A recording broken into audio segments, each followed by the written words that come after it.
Det för att tacka samman om några grunder för kvoi borstrykningen inte kan vara en trångtna. Den första, hon i 17 Thessalonikerbrev 2, fra vers 8 til 3. Nu vid bøna til kun brøver, vi kommer vår Herre Jesu Kristus, og vi savning okkara saman et honom. At det veri ikke kjøtt skækkair i sinne, etla veri auregvair, kvørskje vi anda, etla vi åre, etla vi breve som fra okkon, som at dævor Kristus fri hånd.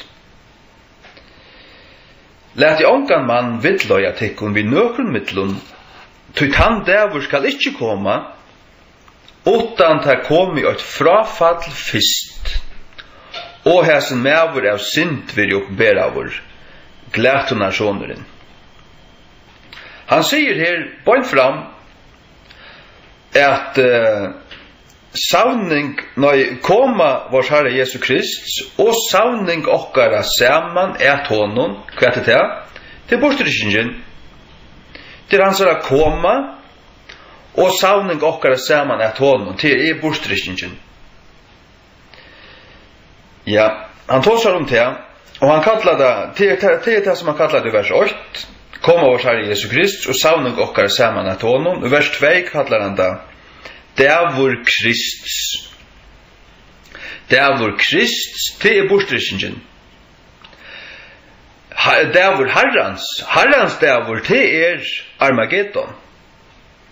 Til å lese av dem som Malakia og Zakaria og de lutle profetene, og de større, tar det som det Herrans, det vrøyen. Dævor Kristus, det Kristi atterkomma. Det tar vi skulle være savna i saman honom. Og han sier at han dævor skal ikke komme før enn det kommer frafall, og syndaren av mæveren vil oppenbæra vår, glætunasjoneren, han endal i Antikrist. Han oppenbæra vår enn? Jeg vil ikke se han. Ok, Obama en ekkelig sterske fyrrennare, og hvis den sørste paven også i øyn Antikrist. Men han endal i Antikrist, han ikke kommet enn. Men hvis du spørst med, så råkner jeg vi at han vil ta nast i rettjene.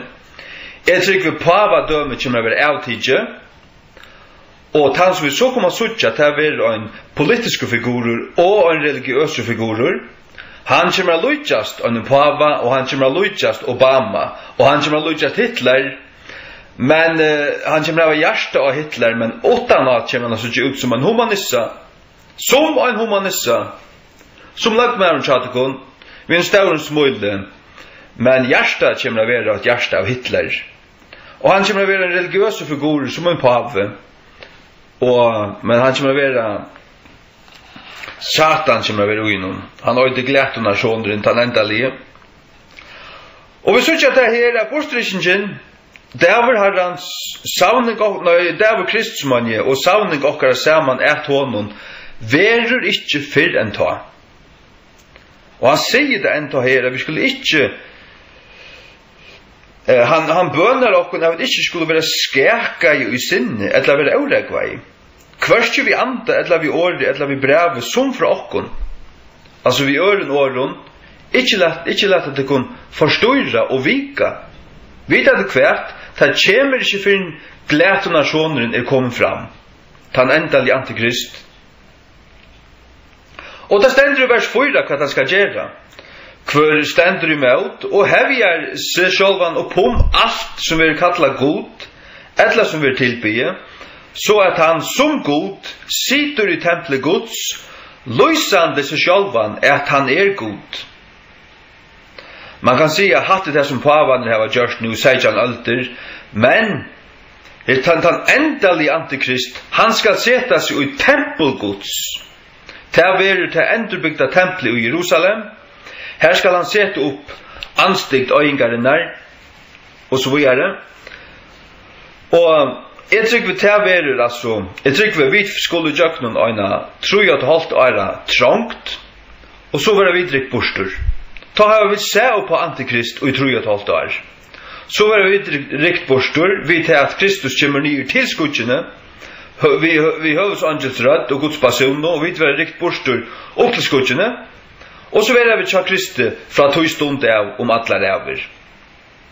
Og så tror jeg at halvt år 17, ta kommer vi nye vi Kristi, nye av Aljefjallet, og han bjergar Israel og i sørste løto. Antikrist og alle her hans allt Kina og allt Russland, alle heimene skal ta vera ferdig møte jødenen, møte Israel, og Kristus skal bjerga Israel ta, og vid vi honom, og vi skal løsne hjelpa til på en eller annen måte. Hatt det til. Så at oanse om du erst pre, mid eller post, så måste du i öllum för en vidkänna till att komma vårs Herre Jesu Krist och savning okkara saman ett honom. Savning okkara saman ett honom. Vad är det? Till borstrykningen. Till således till ständer åra i evangelion. Ta skal han sända ut änglar sjönar att savna till utvalda sjönar saman. Till borstrykningen. Till tar han kämur. Vars han kämur tvärfärger. Fyrir kommer han nyer til skudgene, og savnar okken saman, og rykker okken opp. De skulle først rysa, og de var rikket opp, og vid saman vid taimon, som tar og aløyve. Og her stender pura grått, og 17. Thessaloniker brev 2, at han devur kjemur ikkje, fyrr enn glætunarsjoneren sider i templen og lyser at han god. Det vil si at jødene må bytja templet, og 6 åra avtalen må skrivast i middelen antikrist og jødanar, og offringen må være i gongt, og glætunarsjoneren må være kommet til kjøntar. Jesus kan ikke komme atter fyrr. Det stender det. 17. Thessaloniker brev 2. Nu vid bøna tikkum brøver, vi komo vårs Herre Jesu Kristus. Komo vårs Herre Jesu Kristus. Og vi savning okkara saman et honom. Hva er det? Til borstrykningen, til hans fyrra koma. Så sier han, at det vil ikke kjøtt skæka i sinne. Ikke lagt at det kan forståra, som at han kommer på en av veien, på ja nu. Etla vil i auregveier, kvarskje vi anda, etla vi åre, etla vi breve, som fra okkon. Etna som at det er vår Krist er fri hånd. Som om at det er vår Krist er fri hånd, da.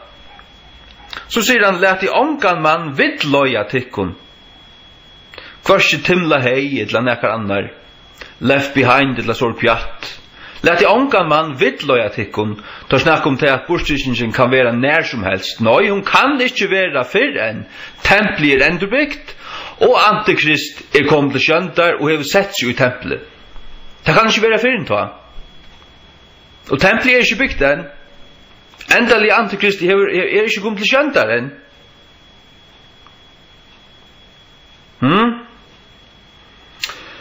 Tøytan devur skal ikke komme utan ta kom ju frafall fyrst. Ja, det såg vi nu i aller högsta grad.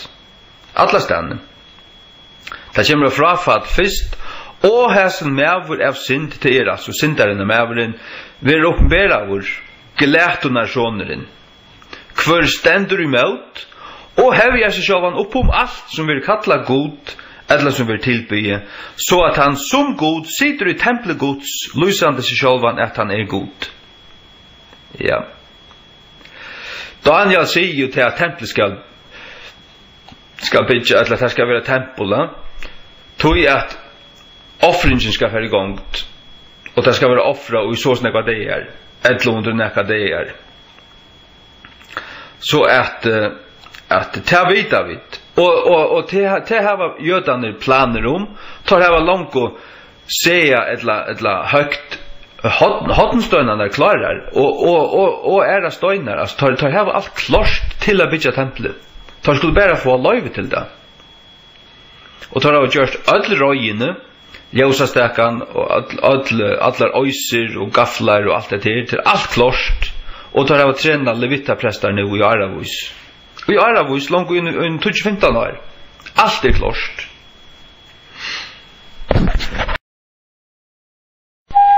Nästa pura grøya tekne, ikke bare tekne, men nasta grøya pregve, svart på kvitt og i Guds åre, fyrir tog at trangten verur fyrst, og en bostrykingsna, ta finst i Matteus 24, fra vers 20. Vi ta sama etter trangsluna av hesum døvun, skal solen vera myrkja, og mannen skal ikkje djeva ljøsut, og stjøtnuna skulle falla fra himne, og kreftur himnarna skulle vera skakajar.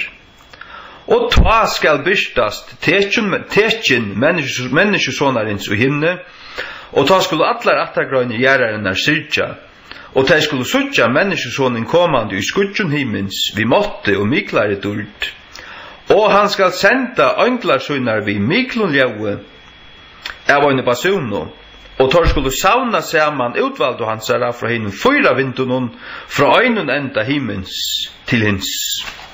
Hikk, jeg har alltid hildet til, medan jeg var pre-trip til man heldet til vi var rikt borster opp æren trongtena. Ta helt til at her stikki her omtala i hansara søytno komo, ta han kjemur halt nyur.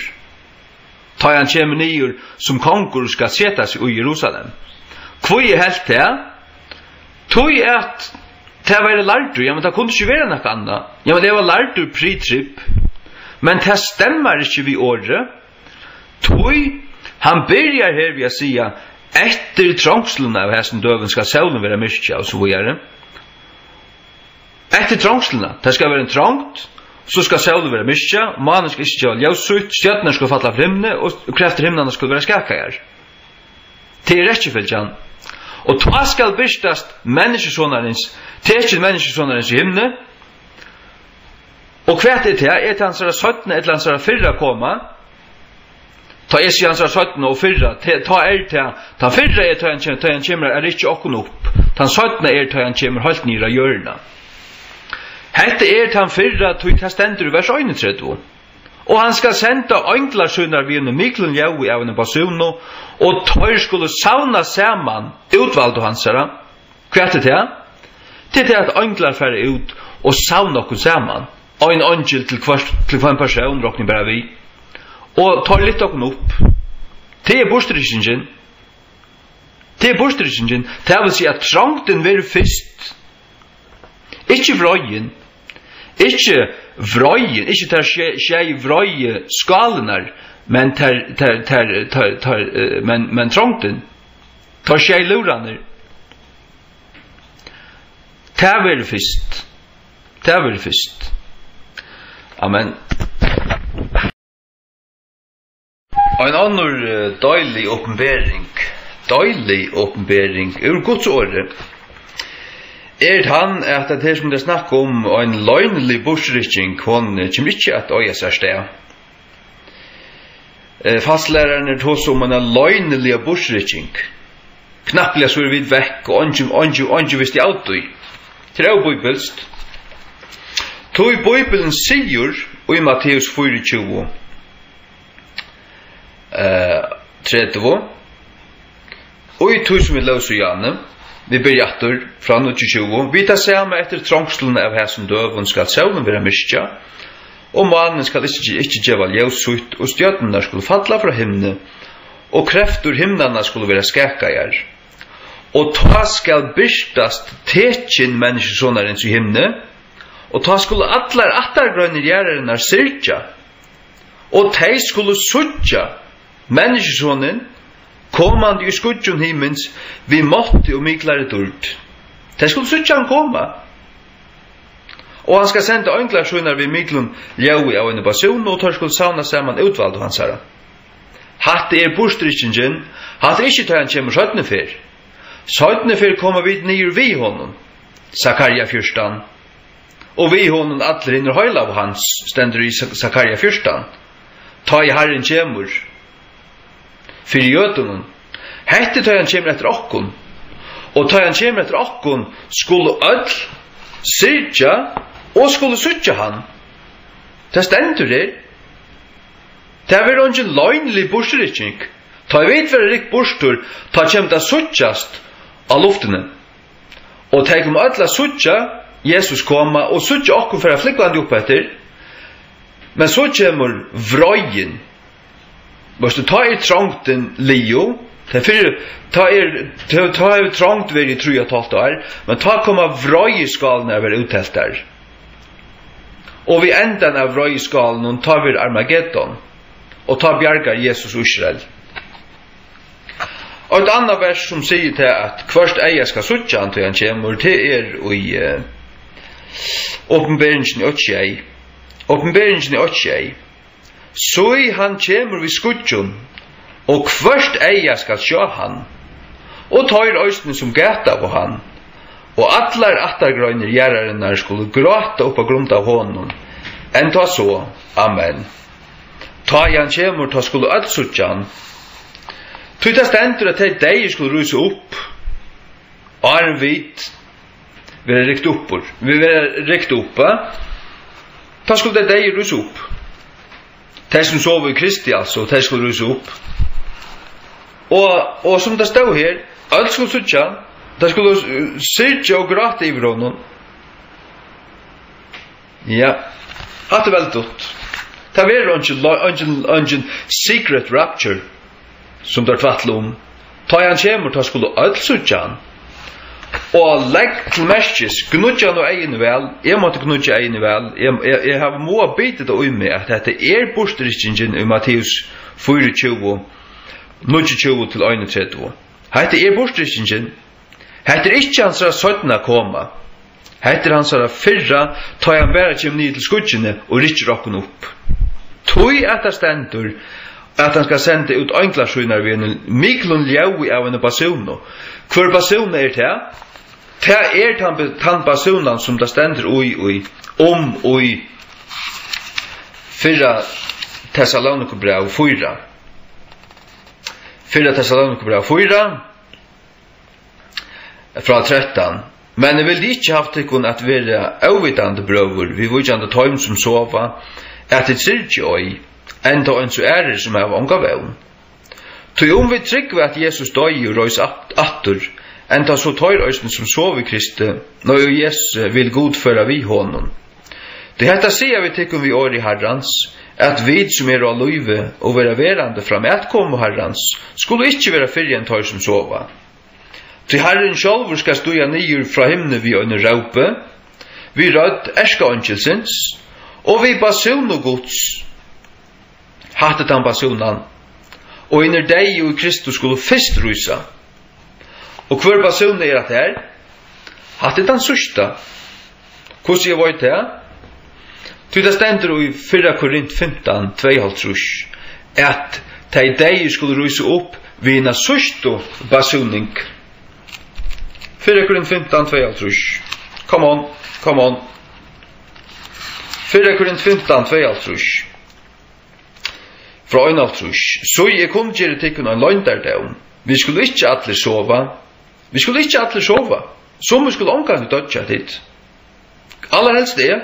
Allerhelst skal jeg omgående dødja. Jeg vant Jesus kom i munna lustøy. Vi skulle ikke alle sova. Men vi skulle alle være ombrøyter. Og i øynen vi bragte, og i øynen egna blumpje, vi hinna sørsto basuning. Det vil si at vi hinna sørsta luur. Og hva for lurar det? Det tar som stand i åpenberingen. Da vet jeg dit. Åpenberingen i 8. Åpenberingen 8, 9 og 20. Her standa tar tjei luraner. Vi hin sørsta luur, ta vera vidrik bostur, og kjente luur til, hvis vi leser åpenberingen 11 og 15, så kjente luur til at Herren teker vi kongadømmen. Det vil si han teker vitt ut ta, men han kommer ikke nyer ta. Men ta kommer han nyer til skudgjene, og rikker okken opp. Men det vil si at ta han tøyen oppfylt. Men her vil et lite bil, et lite frest og i tøy. Vi til at han rikker okken opp, og vi til å være i brittlevskvald målt i lamsins. medan vrøyen gonger iver av hjørne, og så tar jeg brittleskvöldmålt i landsens Elio, og tar jeg tro at halvt år Elio, tar kommer vi nyratter vi Jesus. Åpenberingen 11 og 15. Og en kjent i ånden ljevaie, og det var jo miklar røtter i himne, siande, kongadømmer hese heims våren kongadømmer herra vårs, og Krist hans, og han skal råa om æver og æver. Den kjente loren til at nu tøyen oppfyllt, nu det all kongadømmer våren hansara, men han ikke okkon oppfyst, og det her lydde bil her, og lydde bojetøy, her som vi oppe i Brittlebe kvall tja Jesus, og så kommer vi nyratter. Halleluja. Ett viktigt ting vi bortrykkningsne. Sørst du, det mest populæra godslæran i det at vi vil rikt opp åren trångtena. Og til en falsklæra, hun ikke bibelsk, og til falsklærare som truste henne fram, og til kommer å gjøre til verre at øylandeg kristen som knappt blir kommet opp det at trångtene byrja, antikristu komen, forfylking gonger fram og stauran stol, og ikke bare 8 år, ikke 2, men 3 og et halvt, og de halda til at de skulle være rikt opp åren trångtene, knappt blir det midt i trångtene.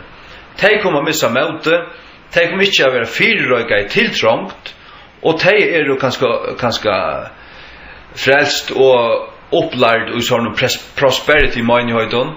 De kommer å falla fra og strypevis og kommer å gjeva a bodja seg under truste og fylgja djaulen. Og i stedet for de som suttja sannløygan, kjenna skriftene, suttja til klart at de attan av trångtene og i tøymon døven og tar kjemur menneskesåneren og ta sender han ut englander og savna til utvalgte søgne. Vi vet at trångten kommer først. Fyrrøygare på at trångten kommer. Skal jøkken trångtene? Ja, altså fyrrøygare på enda tøyna. Fullkomligane. Jeg har tøy bedre ånga skuld. Alle mer skal kjeipa nekka. Skuldafrugur og så videre. Og fyrrøygare på at må loja. Det fyrrøygare på. Og vant det til. Jeg vet at det skal loja. Jeg vet at det kommer å være forfilter. Jeg vet at det for å komme en tog her som jeg ikke kan kjeipe til å selge. Jeg kommer å suttje djaure. Jeg kommer å suttje antikrist. For at hva var det?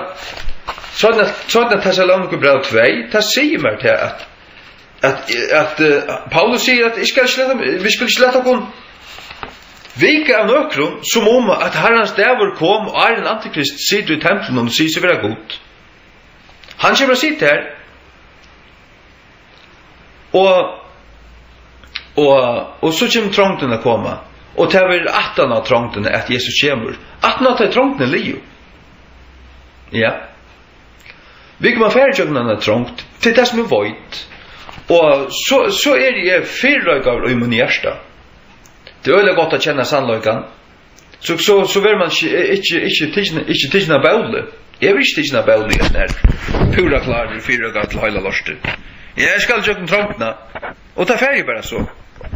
Og så det til så kommer det til systemet i gang at man nødder å teka det. Nei, jeg tar ikke det her. Og ja, ok, så du farlig, og så du ildtanktur for å være en evgangskropp, og så vil du sette faster. Ok, sett den fastan. Og så, så misser det høtte, ja, takk bare mot høtt først. Jeg lett ikke petti ut da. Drep meg bare bøyna veien, så ferdig høy. Lett ikke petti ut da. Amen. Oit har vi sagt for kjærst. Jeg har snakket om mitt og i trångtene. Det passer ikke. Det er vel 18 av trångtene. Jesus kommer ikke midt i trångtene. Han kommer 18 av trångtene. Til trångten for okkon. Trångten ransa borser ur Kristi liga med de som omkant det vore som kristen. De kan man falla fra, de kan man kommer ta antikrist, ta märke i handen eller i ändene, och det kommer så att förtappast. Det kommer det. Vi should left behind och allen skramlen just här. Vi should left behind filmen. Och Darby och allen ner fastläraren chatten. Men Jesu år säger att han har trångterna. Ta kommer människor in. Ta skulle söka till människor så himne och ta skall jag en person och han ska sända ut anglar synar och sauna sin utvalda samman. Det säger Guds ord. Pura grått. Så att borstrykningen hon vill att han har trångterna men hon vill åren vröjena. Ta vidare borstre, ta vera vröjskalnar ut efter. Så inte mid-trip, egentlig post-trip. Post-trip, men pre-wrath. Hvis du skiljer med. Altså, vi skulle kjøpe alla trångtna. Det ikke bare noe som men det det som Guds år For søren forstått. Det ikke noe som, det ikke min preferansa, men det noe som jeg ser i Guds år nu laksens. Takk og lov. Og det som sutt i Guds år, det må jeg tryggva. Då jeg leser for søren. Då jeg leser, hever du lyst det samme ved meg? Jeg vet at du sitter og lustar og etter meg, og du tror meg ikke høyre til. Nå, jeg trykker at du er videre rikt opp åren trångtene, sitter du og huksar. Og du er ikke åpnet Bibelen, jeg vet vel, du klotte. Takk, før skal King James Nye Testamentet der, og ble oppe av 288, og les. Kom nu. Jeg skal gjøre der 20 sekunder ble jeg. Før skal King James, det er ikke annet fatt. Nye Testamentet, 288, fra vers 8 og i Øren Thessalonike brev kapittel 2. Nu vid bønna tikkum brøvur, vi komo vars Herre Jesu Krist, stavet seg Jesu attekomo. Jesu attekomo, og vi savning okkara saman at honom. Hette til han skal savne okken til søyn. Ja, men det saman som han tåsar om i Matteus 24. Han skal sende øynklaner ut og savne okken saman. Til borstrystingen. Og han savner okken saman til søyn, til løs vi der for at Thessalonike brev 4. Han skal rikke okken opp til søyn og i skutsjene. Så sier han her i vers 2, at det var ikke kjøtt vikaier i sinne, etla vi aurekveier, kvarske vi ante, etla vi åre, etla vi brevet som fra okken, som at dæver herrans fri hånd, ikke halde at dæver herrans fri hånd. Vet du hva? Han ikke fri hånd enn. Han ikke fri hånd. Jeg kan si at det høyt på løytligt at Jesus kommer ikke ut det til morgen. Han kommer ikke ut det til morgen. Men hvis du dørste nått, så han kommer for det. Men han kommer ikke før en antikrist sider i tempelen. Der stendur her, vers 3, let i unga mann vidløya tikkum vi nøkrun mittlun. Tøyt han dævur skal ikke koma, utan ta kom i et frafall fyrst. Vi standa så mitt ut ui nu. Ta ser man ui Götebaptisten. Ta ser man rundt om alt Fyrjaland, tyverre. Folkekyrkjan færen atter under pavan, nærsagt. Hon gav tekur katolska falslæru. Gav tekur Mario tilbyan. Og enda til jeg kristne til spotta om hans atterkomme. Til spotta om skapanna og til spotta vi vujkjande syndaflaun. Til trygg på onkun. Spotta bara. Og til slippa læra alla stedene. Enda i Karis i Klaksvik. Til kara klottar. Aldri hadde bygget med kom i haft et år til at det kom. Tid om det. Alvara tåstid. Jesus kommer ikke for en antikrist sitter her. Og han kommer ikke for en antikrist hever forfyllt okken i 3,5 år. Du klarer til det? Du klarer til det? Altså, begynner å fyrrøyga med og munnen sinne til til at være forfyllt i 3,5 år. Renn undan hømspolitinen, krekva meg opp i omkring fjallet, og i omkring hedle, og i omkring hedle, og i omkring fjallet, du varst, eller omkring skauen i Danmark, ångstane, krekva meg ordentlig, du varst, Till det som är så 24 mer. Ja. Men jag ska säga att det är då så allmäntliga väl spela cowboy alltså. Ta vi var smadrange i Ritovik ska se det kontakt vi platta spela det var ofta var 8 drange 12 drange här. Och var vi 5 mot 5 ta jackishu till att du passionen är vannas. Det plaffa alla ni gör. Du så där level kräkvärme. Kräv på jökna rännar och la alla stan och kräkvärme plaffa alla hinna ni gör. Och så säger jag när vi vet att kvärt nu ska leva ansumatler mot Atlantikon tar var 6-8. Och är vann allika väl. Är du ser väl kräkvärme? Och så att ifall bara kräkva med rättliga väl ska se det går. Jag inte homspolitik jag finna mig. Nej. Jag har lite grulva alla ställen. Kasta skiten. Skrujande jökna rännar. Ner jökna allt Tyskland. Amen. Flen bara respekt det. Du spottar av lorten. Och ett annat viktigt ting är att djävul Herrans og djävul Krist ikke den samme. Djävul Krist, som vi tar lyst om, her i 17. Thessaloniker brev 2, her løser vi om det Krist.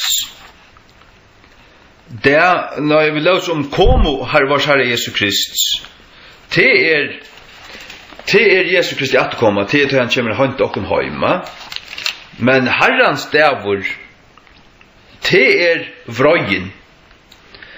Det hans vrøyedavur. Det Herren kommer atter 17 fyrir og skal tøyne antikristi. Og det annars vrøyen det 3,5 årene tar videre og ferden igjen, ja. Og det ikke det samme som trångten. Folk sier til at vi kunne ikke ferdig sjokken trångt til at det stendt skriva at God til ikke fyrkjøpe okken til vrøye. God til ikke atle okken til vrøye. Ja, det passar. Vi vet fer ikke jøkken vrøyene. Herne fer Guds fudgjendar i jøkken. Men vi fer jøkken trångtene. Til hver sutt. Ta skjei luraner med en torgang giver, ta et trångt av hjørne. Og med en antikrist rævor, han skal råve skjei år, men til fyrre årene, til første tror jeg holdt, ta vær trångt, og ta kommer vi da loje under tog. Ta kommer vi da så. Låt oss lese her i 4. Thessaloniker brev 5 til 276. Her stender såleis 4. Thessaloniker brev 5 fra vers 2.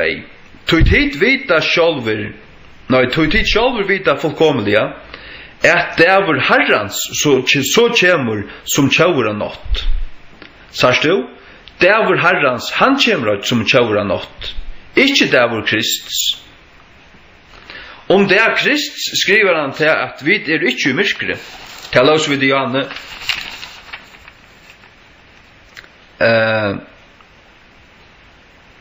Nei, det har vi ikke lyst igjen, omskylda meg.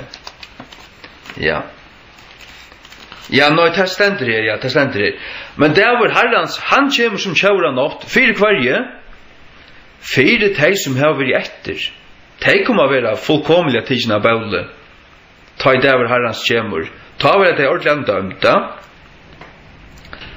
Men det var Herrens vrøyen, og det var Krist Jesu Kristi atterkomma. Etter okkon altså. Ja. 4. Thessaloniker brev 5 tror jeg, ta skulle sia, frier og tryggleidje, ta kjemur brodlig øyelegging på at tøyr, og så verskjer på en kone vid baden, og tøyr skulle ikke kommast undan. Hatt det som er etter, de som er dømt, ta Jesus kjemur atter 17 fyr. Så sier han, men tidbrøver ikke i myrkre, at han dævor skulle komme i øverst av atikken som han kjøver. Sørst du? Vi da ikke være i myrkre, vi da jeg vita bæge nær og i Jesu dævor verur, dævor Jesu atterkomma, ta jeg vet kjenna.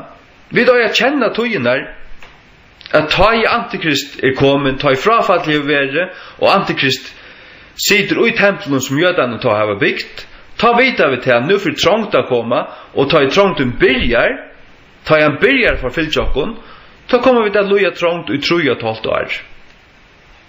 Ja, 3,5 år. Og vi vet at ta i trångten ved livet, ta ikke Jesus etter okken, og ta vita vi til at om 3,5 år, ta kommer vi til nye retter. Så snart håndkret her sammen. Ja. 4 Thessalonikerbrev 5 fra vers 5 atter. Tid jo atler bøtnen av ljøse og bøtnen av deginen. Vider ikke av nottene eller av myrskre. Ja. Vi kjenner tingene. Vi kunne kjenne det. Hikk. Bare for jeg prekvet her at Armageddon til vrøyen, så kunne vi lese Zakaria 14, og til øyder dæver herrens. Zakaria kapittel 14 handler om Armageddon, til større krutje. Og til begynner vi å si sånn her, Behold, the day of the Lord cometh, and thy spoil shall be divided in the midst of thee. Til øyder dæver herrens. Dæver herrens, akkurat som vi lauser her i 4 Thessalonikerbrev 5, her stendur, Tid sjálfur vita fullkomlig at dæver herrans så kjemur som en tjaura nått. Sars du? Dæver herrans kjemur som en tjaura nått. Til ikkje Jesu at komme etter okkon som kjemur som tjaura nått. Nei, vi kjenner tegnene av en tekan henta. Og Paulus sier okkon her, og 17 Thessalonikerbrev 2, vi skulle ikkje halda til at han kjemur åren antikristi komen, og sitter i tempelen, og sier seg være god. Han kan ikke komme for en dag. Ja, men det stendt jo skriva. Skal lese at han var treffer der. 17 Thessalonikerbrev 2. Nu vid bøna tekum brøvur, vi kommer vårs Herre Jesu Krist, og vi savning okkara saman et hånden, at det veri ikkje kjøtt skækar i sinne, etla veri auregveier, kvørstje vi anda, etla vi åre, etla vi brevet som fra okkon, som at dævur Krist fri hånd. Læt i ongan mann vittløya tikkun, vi nøkru mittlun, tut han dævur skal ikkje koma, utan det kom i frafall fyrst, pinsan i landen fralla fra, kyrkjan fern totalt ut i kok, baptistane blev til darwinister og sånnaka, til frafallet. Og Karis fern taka han sjåvan, Arna Zachariasen, når tala fyrir seg slæ. Det frafallet i fyrjun i det. Sier det bare bønn framan av etter kun. Og en som er av synd vil åpenbæra vår glætunar sjåneren. Han må være åpenbæra vår fyrst. Ja. Og som jeg har sagt, tempelet må være byggt, og han må settes i tempelet, og anstikt øyngarene må settes opp her. Og til slett kom igjen. Vi jo ikke kommet her til en.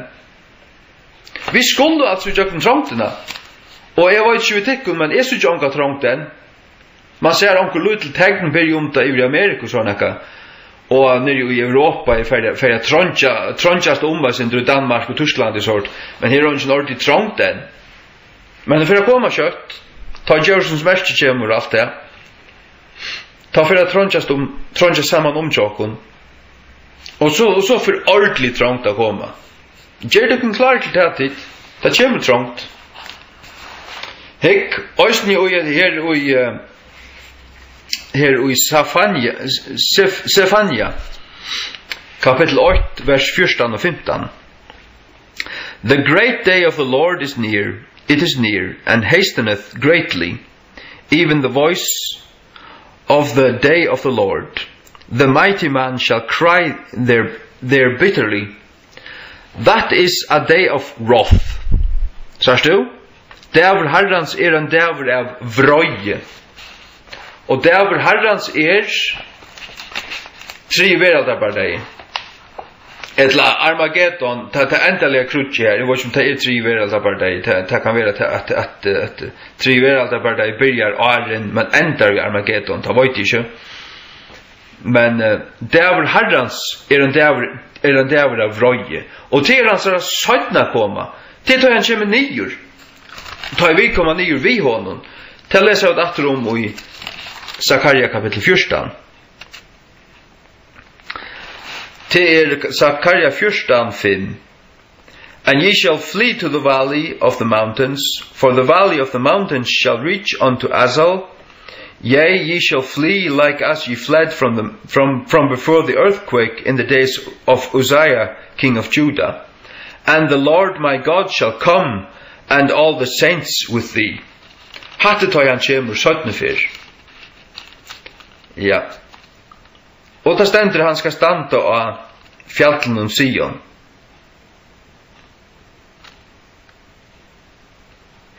Yeah. And it shall come to pass in that day that the light shall not be clear nor dark. Yeah. Ta skal han støya nyr av Sion, minns jeg hva det stendur. Halleluja. Hatte det. Attan av videre rik bostur, ta byrjar vrøyen. Ta sier Guds ord pula klart. Hvis vi færer fram til åpenberingen av 15, ta tjej luraner liut blåsner, ta byrja, ta tjej sustu plavnar, ta tjej vrøy skalenar, og ter henta 18 av videre rik bostur, hikk? Åpenberingen 15, 8-2. Og jeg sa et annet tekjen i himne, mykje og undrannar verst. Tjei anglar hevande hina tjei sustu plavur. Tog i tøymon fyllt opp vrøye gods. Etter tjei plavur, og i tøymon fyllt opp vrøye gods. Så stendur vers 2. Og jeg sa jeg sa, som vært av en skjegg var glære, blanda vi elde, og tøyr som hadde finnje siuren iver djaurenon, og iver myndhansara, og iver merskjansara, og iver tale navnshansara, standa av sjøvnen av glære, hevande hørspur gods. Og tar sinja sång Moses tænare gods, og sång lamsins, siande mykil og undrana verdir verktøyne, Herre god allmåttoe, rattvoiser og sanner veir tøyner til konkur til høylaven.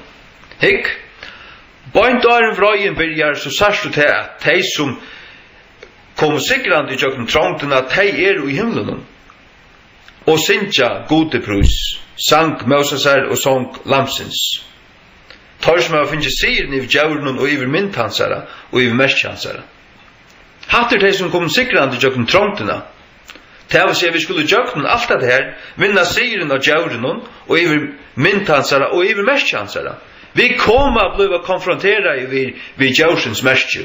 Det var bara de som säger nej till det och loja trångt, äta gräs och snicklar och ormar och kvart var det omkring dig en fågel eller det som god djävur eller dodge hunkre och vi tror att halt och arkanle. Är du klar att loja för Jesus? Eller sitter du bara i en jubilenstol och snorskar? Tänit av Lutjas. Du måste fyrröka det. Du måste vara fyrröka av det. Hvis du atlar där att vinna sigur, så skal du fyrröka till hjärsta. Det ständer här. Och jag sa som värde och en käck var glädje bland av elde. Och tar som att du finns siguren över djauren. Og iver myndhansara, og iver merskhansara, og iver tale navnshansara, standa av sjøvnen av glære hevande hørs på gods. Ta i luraner blåsner, ta trångten lio, ta kjem Jesus etter okkon, og ta vid i himmelen, og ta byrjar vrøyen. Og hun værer tror at alt år. Og ta i hånden lio, ta kjem kommer vid nyor vid Jesus, og han tøyner antikristi vid bjarsløkan av komesøyne. Sånn at Thessalonikerbrev 2. Og et reallig viktig punkt til det at dæver herrans Armageddon. Vrøy herrans til ta videre og i himmelen. Til ta trångten liv for jokken, ta byrja vrøyen. Det så vi i 15 kapitel i Uppenbarelsen i vers 8-2. Men her i 4 Thessalonikerbrev 5, her stender, til tid vita sjálfur fullkomlig at dagur Herrans så kjemur som en tjaur av nått. Som en tjaur av nått. Og bare for jeg prekva til at det vrøyen og ikke borsrikingen, så fører vi fram til Uppenbarelsen av 16.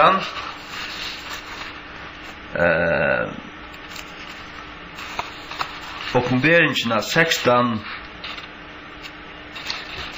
fra 13.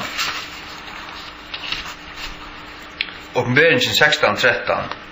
Og så trutjar, altså, ja, til lykka til å si at vrøyen, hon i Uppenbarelsen 15, 16, 16, 18 og 19. Og i kapittel 19 kommer vi nyratter. Kapittel 19, her kommer Jesus og en kviten heste, og vi hånden alt til høyla av hans her, da kommer vi nyer. Men her og i kapittel 15 fra jeg kan si nå kapittel 16 fra vers 13 og jeg sa trutjar eurøyner andar lukar froskon kom ut ur munnen av drekanon og ut ur munnen av djaurenon og ut ur munnen av henne falska profeter du tar andanir av djavlon virkande kraftagjerer hver færre ut at kongen gjærarinnar og hinnar høylo gjærar høylo veraldar savnat hår til bardeia hins mikla dags Guds almatuks savnat hår til bardeia hins mikla dags Guds almatuks og hva det til lesa vi her så kommet som tjavur stender her rattur signaur han som vetjer og varvøy til klægersøyne at ikkje han ganje nætjen og tar suttje skam hansara hatter du tei jødist tryggvandi under trongdartøyne etla møvlevis onkur som etterlaten som ikkje slipper vi og i bostrykkingsene men som bønar og nøye og vender under trongdartøyne visse tallet sigjera ta veit ikkje jeg ta veit faktisk ikkje men det var bare til at jødar kom at venda vi under vrøyen i østene. Til det stendte jo her. Under vrøyen stendte til at selur han som var både klægersøyne. Det stod jo her. Så jeg kom som tjavur, og det han som søytna koma. Signaur han som vetjer, og var både klægersøyne. At ikkje han ganje nætjen, og tar suttje skam hansara. Så stender det i vers 16, og han savna i tar saman et og en stegi kattlaven av henne hebraiske tunko Armageddon. Og hette kjente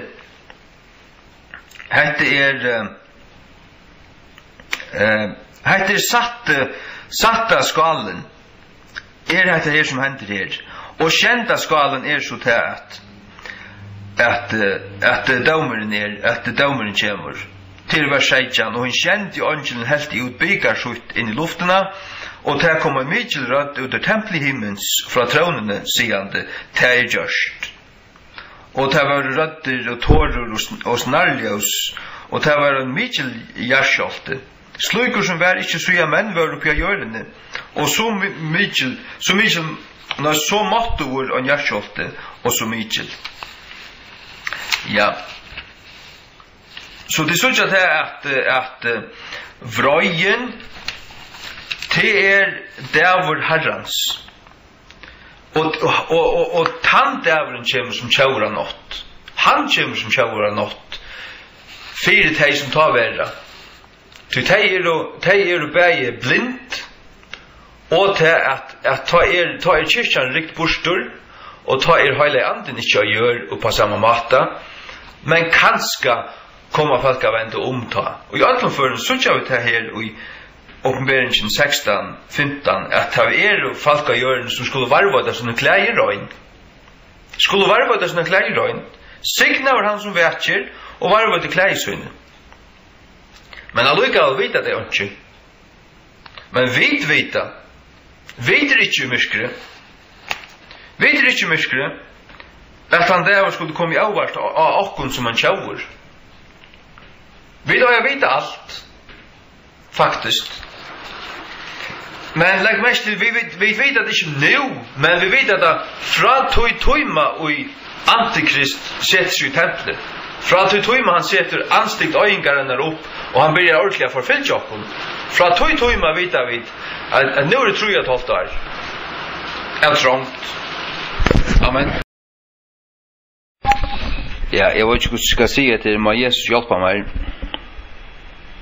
Men anstikt øyngarinnar, og nøyder øyngar anstikten i første King James. Hon det som Daniel tåsar i Daniel kapittel. Hvis vi leser Daniel kapittel 9, vers 26 først. And after 62 weeks shall Messiah be cut off, but not for himself. And the people of the prince that shall come shall destroy the city and the sanctuary, and the end thereof shall be with a flood. And unto the end of the war desolations are determined. Hatt halvfjerds etter Krist. Og så kommer vers 26, og det i framtiden.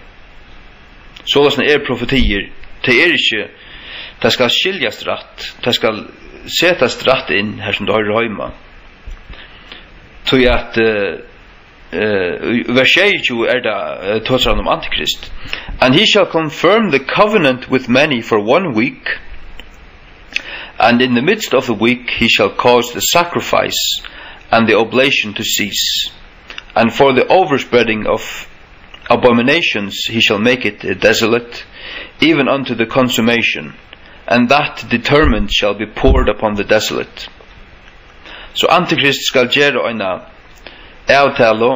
friar avtalo i øyna vik og til 6 år, og mitt og i 2 vikene skal han få slateroffringene at halde opp et. Det vil si han skal gjøre en avtalo i 6 år, og mitt og i 2 tar med 6 år, og det vil si 3,5 år inn og i til, skal han få slateroffringene halde opp et. Og for the overspreading of abominations shall make it desolate. Han skal øye det. Men så fører vi til kapittel 11, vers 31. 11, her helder han avfram vi til samme. And arms shall stand on his part, heter også i Antikrist, and they shall pollute the sanctuary of strength, and shall take away the daily sacrifice, and they shall place the abomination that maketh desolate. Her nevner Daniel at Antikrist skal stekka til daglige slatteroffringene, og skal plassere eller stedsette anstiktene som elver øyingene, eller som gjer øye. Og hvert han anstikten til at trygg vi og trygg mennesker simpelthen høylen og i hans nær one world order systemen ein gigantisk eller stor telta som styrer allens nær og heldur styrer vi allar solo og kjøping og hver folk og alt det her som alle har ta finnes inn i håndene eller inn i pannene. Og det som tøyferan og i herrene med det folk, han for å drepa det som ikke vilja teka et her. Og det kommer han å sette opp i tempelen i Jerusalem. Han kommer å gjøre Jerusalem til høyland og i atlensner verens støyren og kjasser. Og til han kommer selv å sette seg i Jerusalem og i Guds tempel, og så kommer han å stekka til daglig slatteroffringene tja jøtenen, og så kommer han å sette øyngar anstiktene opp inn i tempelen, og forfylja ta dem som ikke vil ganga vi på det her. Og til sommar bibelvimersingar og och till nästa profetilärare som säger att öingar ansikten var Antiochus Epiphanes han fjärde och i år 108 för Krist att han offrar en grus in i templen och dräp folk och såna här till som att bibeln ända som här att vi mest i notaten men Jesus nämner det här samma som Daniel profeterar om och i Matteus 24 och han förbinder det vi borstrystningsna kom läs det Matteus 24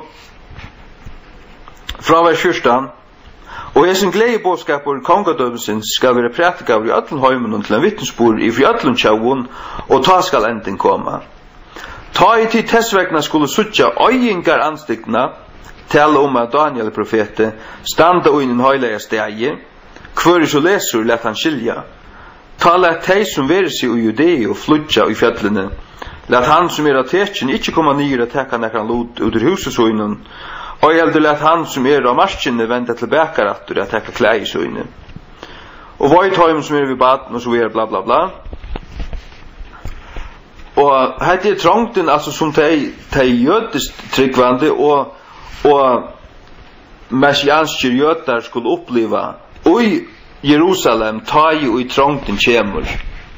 Men at det i framtiden, ja, men det viser jo vers 22 okkon, i samme kapitlet. Så her stunder, vi tar samme etter trångslunna av hæsundøvun. Hverjun døvun? Jo, tar med døvun som man akkurat har tås om her framan undan. Hver det er til? Jo, det tar det som byrja vid til at øyngar anstikkene vil sett opp i tempelen i Jerusalem. Og i den høylige stegi. In the holy place, altså ikke stegi som boie, men som i de høylige plassene, det vil si tempelen. Han kommer å sette øyngar anstikkene opp i tempelen, og det kommer å signalere til at ta byrjar trångten. Og trångten byrjar ta i han setter anstikkene opp. Og så vidt vite til at ta i tempelet bygd, og ta vi sånn antikrist gjør en avtale vi jødene, og en tjej av avtale, ta vite vi til at nå kommer Jesus atter om tjejer. Ja. Og ta vite vi til at om 3,5 år byrjar trångten, så kommer vi 4 år til det, og så kører trångten i 3,5 år, og ta at han har tjejer, ta kommer Jesus. Hvordan langt vrøyen verur, det vet vi ikke. Det er det som vi ikke vet. Akkurat hvordan langt vrøyen er. Jeg vet ikke. Jeg har ikke funnet det av til igjen. Jeg har ikke funnet det av til igjen. Jeg er lustig, og Rania finner det av oss ned. Jeg er lustig etter Brother Joseph, og Rania Petter til sammen, Rania får skille på dette. Men hvordan langt vrøyen er, det vet jeg ikke. Men det var bare at trångten er tjejer.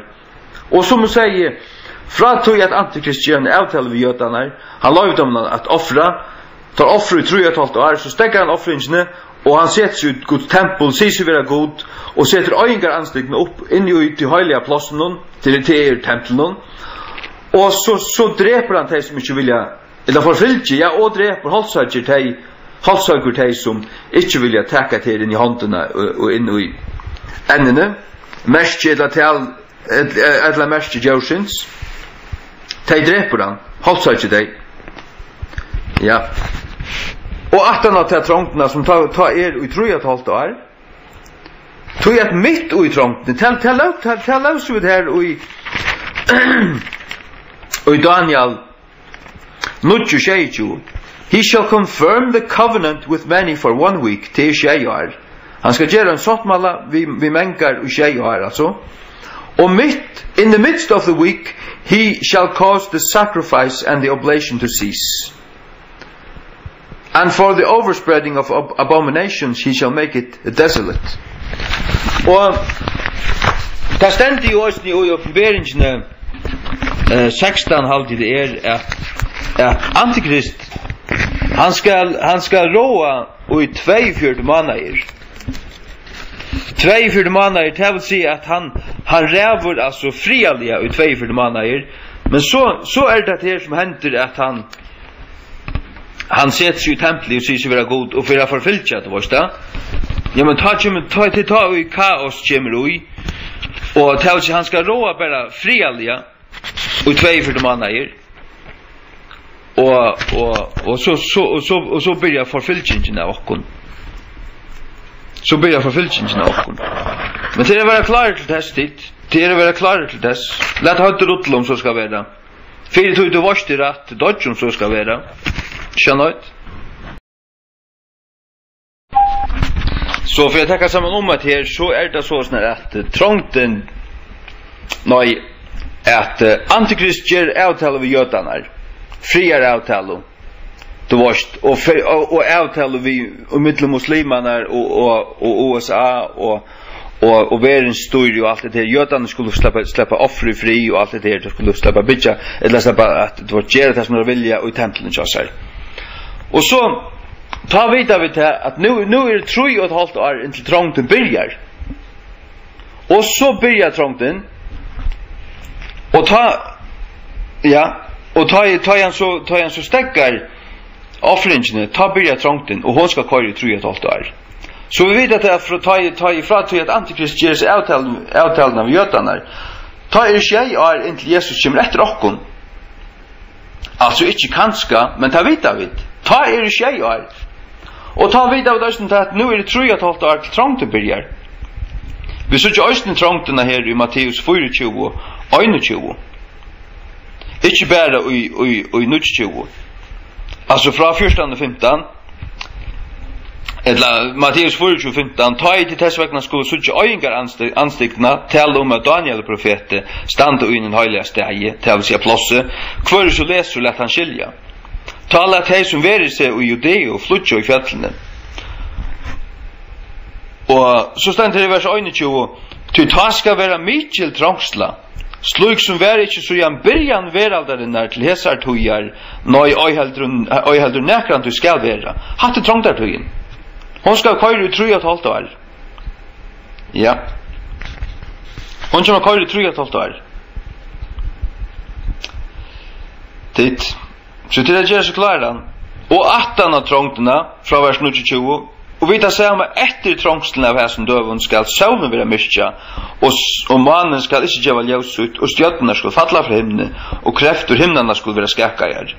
Och ta skall bystas tecken människosonarins i himne och ta skall allar attergröner göra när syrja och ta skall syrja människosonen kommande i skudjon himmens vi måtte i miklar dult och han ska sända änglar sånar vi miklar ljau av en basun och ta skall sauna samman utvald hans eller från en fyra vindun från ögonen ända himmens till hins hat det hit amen amen amen.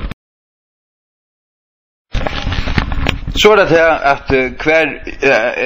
att kvärt annan prägg kan man finna i Bibeln till att här ja 3,5 år sedan är det nog helt säkert. Ja men vi såg det att i Uppenbarelsen 13:5 om Jode Uppenbarelsen 13:5 och det var given honom en munnur talande miklar loter och godspottaner. Och måtte var given honom att halda av 42 månader. Och det är 3,5 år. Han kommer bara att råa i 42 månader. Du varst som en prinsur, som en du varst, som ja, han kommer att komma in frisamliga ständer. Och with flatteries, alltså vi smigrar honom, han kommer att smigra sig in. Ständer också med Daniel. Skal vi vise det kan ta og ja, det stendur i Daniel 11 20 og 21 then shall stand up in his estate a raiser of taxes in the glory of the kingdom but within few days he shall be destroyed neither in anger nor in battle at er kanskje ikke antikrist watch but men så stendur and in his estate shall stand up a vile person to whom they shall not give the honor of the kingdom, but he shall come in peaceably and obtain the kingdom by flatteries. Han ska smigra sig in by flatteries. Och han ska bara råa i 42 månader. Till mitt och i trångtartøyene så sätter han anstikt ögingarna upp. Och så börjar trångten, så börjar kaos. Ja. Titta. Så Jesus förbinder ögingar anstigterna, eller anstikt ögingarna vid trångterna. Alltså Matteus 24:15. Här läser vi om ögingar anstigterna som Daniel profeterar om. Och han förbinder det här vid trångterna, till mycket trångterna som ska vara. Och i vers 21. Till ta ska vara mycket trångsla, som var inte så i en början veraldaren till hesar tuggar. Och så hoppar han vidare till själva borsriksna. Hon kommer i vers 22-30. Så att anstikt ögingarna, trångten och så borsriksna. Anstikt ögingarna, trångten och så borsriksna. Hör du? Anstikt ögingarna, hon kommer ner.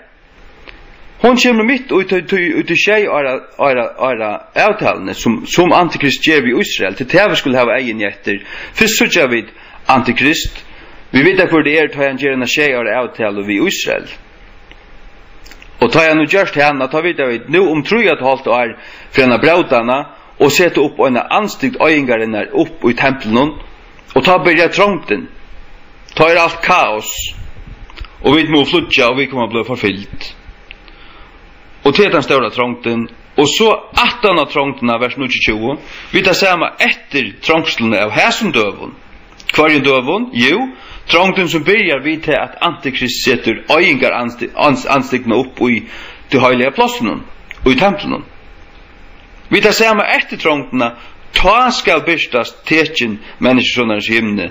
Och ta skall alla attergröna järerna kyrka. Och ta skall suttja människosonen kommande i skudgen himmens. Vi måtte ju miklar dörd. Ta skall suttja komma. Och han ska sända önklar sunnar. Vi har en miklar luri av en basun. Och ta skall sauna samman utvalda hansara. Fra hinn 4 vintunen. Fra ögnen ända himmens till hins. Hatte inte hansara sötna komma. Hatte hansara fyrra komma efter okkon. Pura grökt. Vi skulle ju göra trångterna. Tyvärr. Så det bara brinjas till det. Flöjre prägfå på att trångten är i 3,5 år. Det är att finna i uppenbarelsen 11:8-2. Men folkaren som är utanför templet utelätt och mat han inte till han är given höjtningen om. Og en høylig sted skulle trakk under fot 4-2 måneder til 3,5 år. Og jeg vil gjøre mått med en 2 vittnen og tar skulle profetere 8.237 dager til østene 3,5 år. Kladder i setjaklei. Kjørt du? 3,5 år. Og åpenberingen 12:6. Og kvinnan flytti inn i øymarsina, hver hun hever en sted fyrirbunan av gode. At her skulle få henne her 8.237 dager. Trøysne 3,5 år. Kvinnan til bror Krist, etla kona Jehova. Annarkvart det Israel, etla broren, jeg vet ikke. Men jeg var bare til å vitfæra utjøkna så trångtena østene. Ikke vrøyina, men trångtena. Vrøyina, hon til antikrist og alt hansara harskal i. Til vrøyin. Og Kristus for at tøyna antikrist, tøy vetur, halleluja. Ja. Og så det åpenberingen 12:14. Og til kvinnorna var givner 2 vondjer av henne miklo ørn, at hon måtte flikva inn i øymørsina, inn i plassut, hver hon være nørd og i øyna tøy, og tøyer og halva tøy. Det vil sige, trutjar og en halvar tøyer. Hva er det? Til 3,5 år. Fra anlite høgormsins, hver høgormen til Satan. Så god det hever okkurs plass ut i øymørsen hver det til veit ikke. Onker er nevnt Petra-dæleren. Det her er god gømt sutt folk fyrr. Men jeg tykker det er okkurs hemmeligt. Som god kommer å vise dem, han kommer å gøyma sutt folk. Borster fra anlite høgormsins, ja. Det er det som er. Halleluja. Og jeg leser ångstan her annars i uppenberingen at nei, det var ikke Daniel. Jeg leste ikke Daniel ja.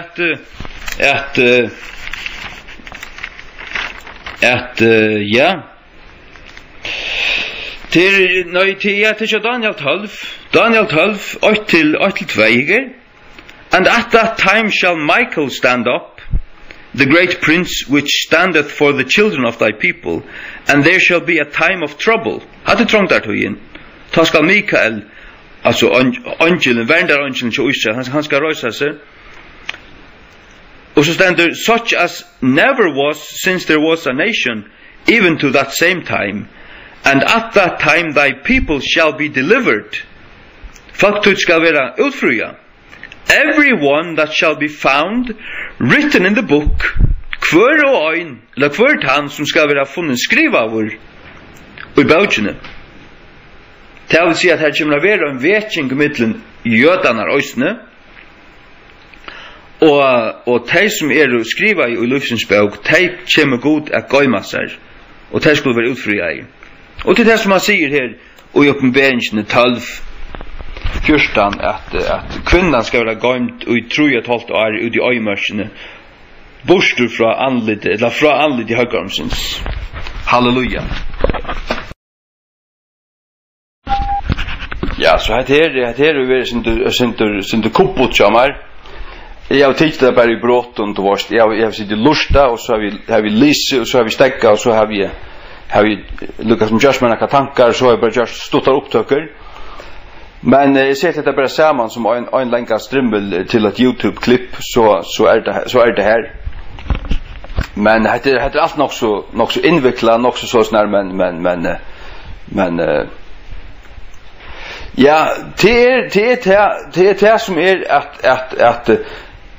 at vi sødja til i oppenberingen 13 at det som kommer at gjøre til vi vil ha dripen, det er hvis vi nok da takka merke Joshins eller tal Joshins inn i håndene eller i pannene. Det er som gjør, det er at de vil ha dripen, de som ikke vil ha tilbya Jori og takka merkjanser, de vil ha dripen. Og så det til at anstigd øyengarinnar,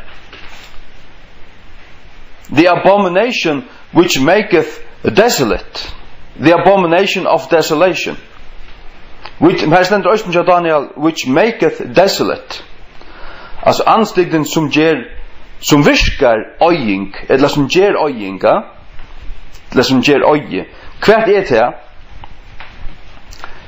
Jo, det kan øyla vel huksast at det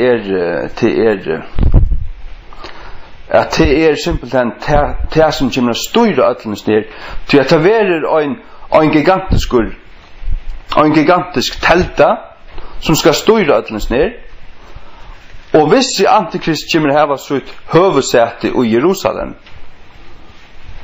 og kommer sitte i tempelen, og kräver tilbyan och på en eller annan måte att det skulle tilbya Jaure, så är det att ta i det kommer verk, så kommer det att virka öjing av kvarjon.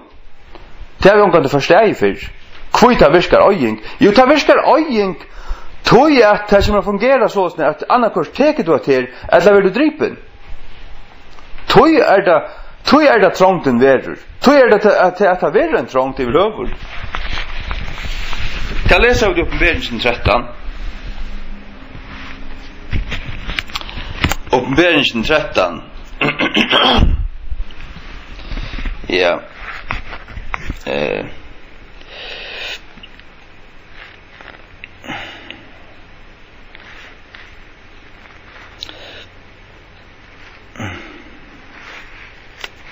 Uppenbarelsen 13 8. Og alle som dvaljast oppi av jørene skulle tilbya han, hvers navn ikke skrivet i Lustens bok til lampen og slatra fra grunnlegging veralderen der. Ja.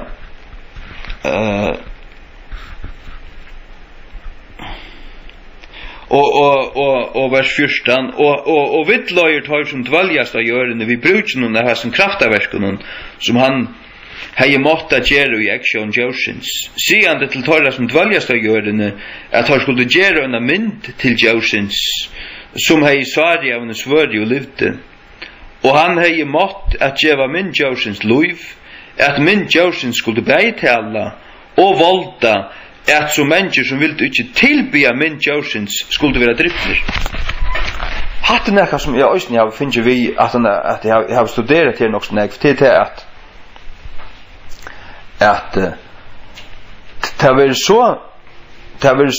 så av honalt visen her som det får inn i håndene at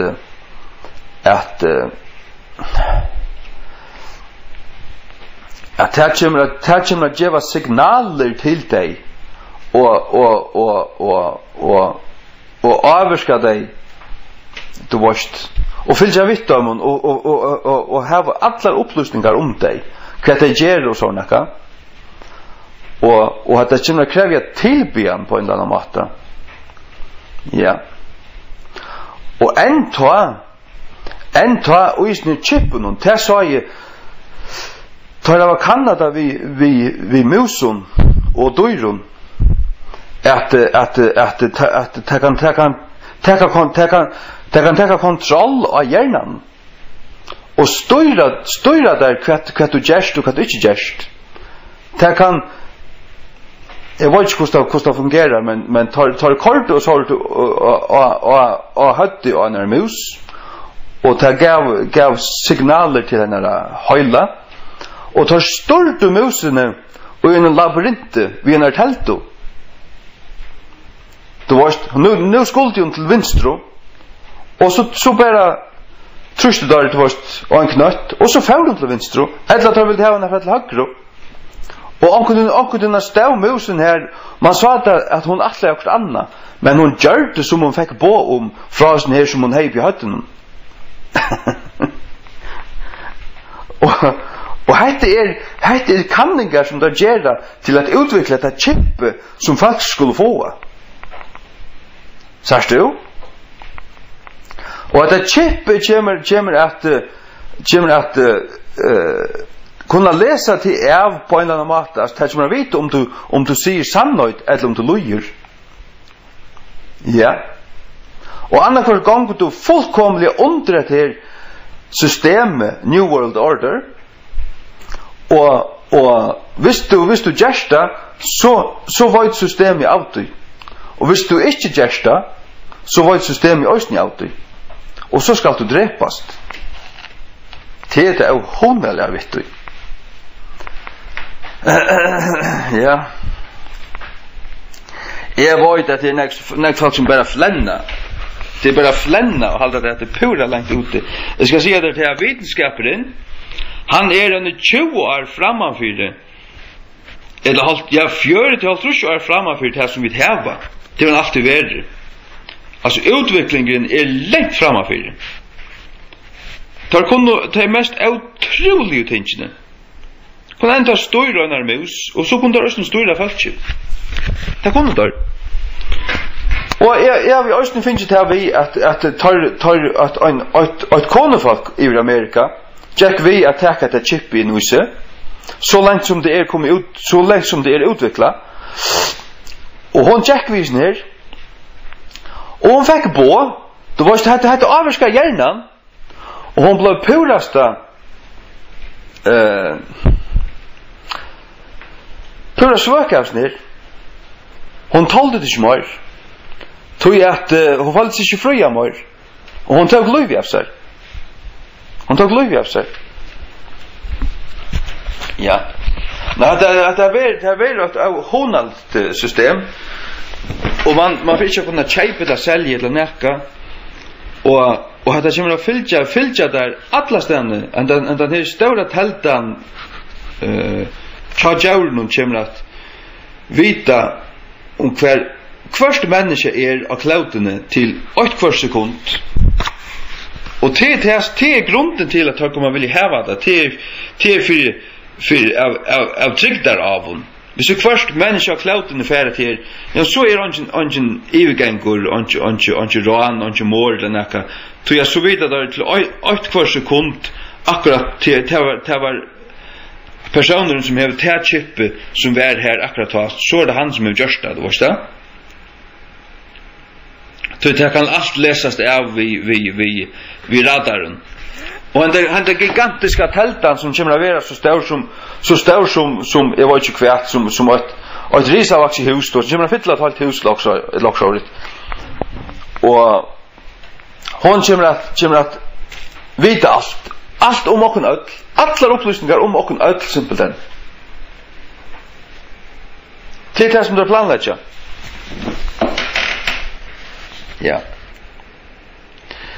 Som vi leser, og han, i vers 15, åpenberingen 13, og han har i måttet gjøre min djørsins luiv, at bæg mynd djørsins skulle bæg tala, at min djørsins skulle bæg tala, og volta. Mynd djørsins skulle volta. At tar som vil ikke tilby at mynd djørsins skulle være drypner. Og det har vi også hørt, at tar kom at til enda har vi snakket om det at inni usen chippen kan være akkurat som tar leta lest og som fyrer ut i kroppen av der som dreper det. Hvis du tar den ikke dama til hvis du var som farlig fyrer eller whatever, ja, så kunne du bare strikka det så at du ikke får kjøpt selvmord hvis du har en dama det. Og hvis du vilja drepa det, så kunne du bare trusta en knøtt, og så løyses det ned kipperen opp, og akkur farligt evne for ut i kroppen til deg, som dreper det. Det er alt mulig så, det er helt av hun alt. Og teltan dreper det. Tog jeg til alt bare programmera sånn her, Dorsta?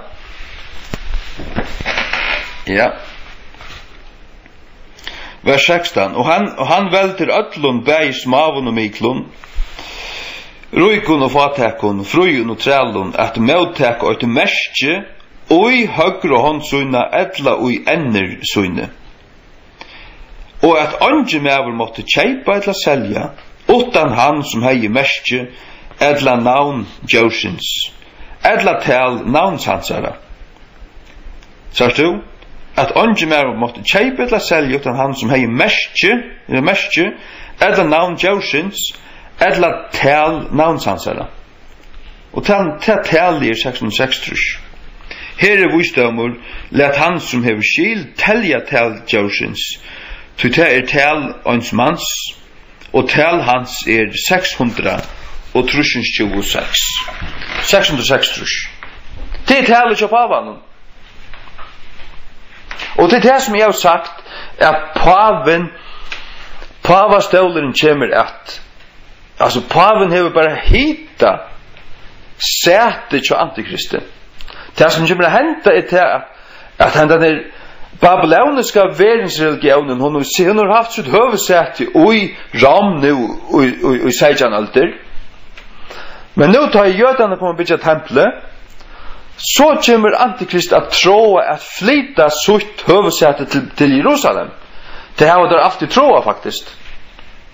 Det har pavan alltid drømt om. Du tar vilja sitte i Guds plass i hjørne. Og tog er det at han setter anstikt øyngarinnar opp i de heilige plassen. Hver er det at det er i tempelen. Han kommer å sette seg store teltene som styrer hver i mannsbaden i klautene inn i tempelet, og så kommer han å sitte i tempelen. Og han kommer å kreve tilbyan av hver menneske av hjørne. Og hvis du ikke tilbyr han, så kan han drepe det. Hver dreper det? Mynd djørsins. Det er alt merkelig. Mynd djørsins. Og han gjør mynd djørsins lov, så at hun kan bare tale og alt mulig. Men allikevel er det bare akkurat. Og han er i måte å gjøre mynd djørsins lov, at mynd djørsins skulle bare tale og valda. Altså mennesker som vil ikke tilby at min djørsins skulle være drifter. Men det er til at den sørste antikrist, han er hessen vante, som det stender i 17. Thessalonikerbrev 2.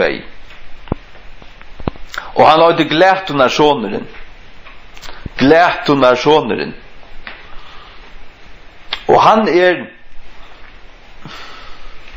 han är på en måte Satan kommer i hållte. Fullkomligen. Glättorna sån. Han för bort ur glätan åter. Ja. Antikrist akkurat som Satan som Messias. Kan man säga. Akkurat som God hever sin Messias, så hever Satan sin falska Messias. Och Satan egentligen färden in i den här Antikrist. Och han önskar tillbyan. Och han önskar att sitta i Guds tempel och få tillbyan och styra alla klotene. Tog vi det så ofärtligt trångt av hjörne och jag tror jag talt det.